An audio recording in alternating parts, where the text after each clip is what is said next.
One of my students recently asked me about the expression political correctness. Someone at his workplace had complained, "I don't know why I always have to be politically correct." I told him this was a phrase people used when they felt criticized about their blunt speech. I also told him it's an expression that we need to drop from our vocabulary in this century. A brief look at U.S. history will help you understand why. If you take a glimpse at the early decision makers in this country, you'll notice some striking things about them. They were male, they were white, and they had money. If you begin to think about PC in a new way, remember the founding fathers. The P stands for power. Over the history of this country, certain groups have been on the outside looking in, especially women and people of color. Black people had been enslaved on this continent for more years than they've been out of slavery. And women have had the right to vote for less than 100 years of our history. My wife reminded me that until 1974, women couldn't apply directly for a credit card, but had to get their husband's approval on the application. Other non-dominant groups in the United States that have had discriminatory status include LGBT folks, people with disabilities, and non-Christians.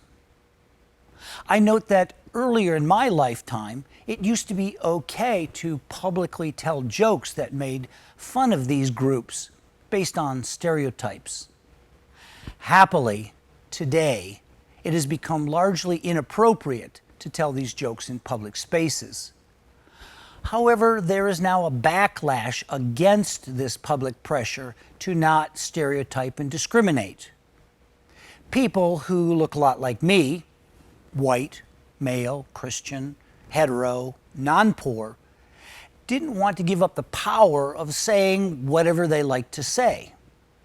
So in the 1990s, they created the expression political correctness to dismiss their need to speak respectfully about others. In the expression PC, then, the C stands for cop-out. What they mean is, why should I have to monitor my speech when I haven't had to do it for centuries? Here's a new way to look at it. If you catch yourself saying, "I hate being politically correct," try substituting the words thoughtful or respectful of others. If saying, "I hate being respectful of others," makes you sound like a jerk, then maybe you need to re-examine how you think about groups unlike your own and whether you're using your position of relative power to dismiss people who have been traditionally marginalized in this country. We'll have a more detailed look at the history of PC in this country for you to read on our website's What's Up blog. In the meantime, put yourself in someone else's shoes and imagine how your speech makes them feel. English, like all languages, uses euphemisms when talking about embarrassing or harsh topics.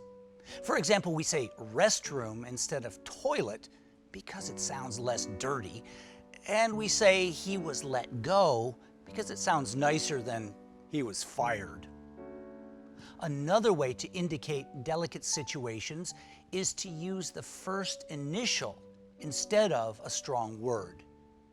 You may have heard people talk about using the N-word, the F-bomb, or the B-word. The full mention of these words is considered impolite in public, so we abbreviate them.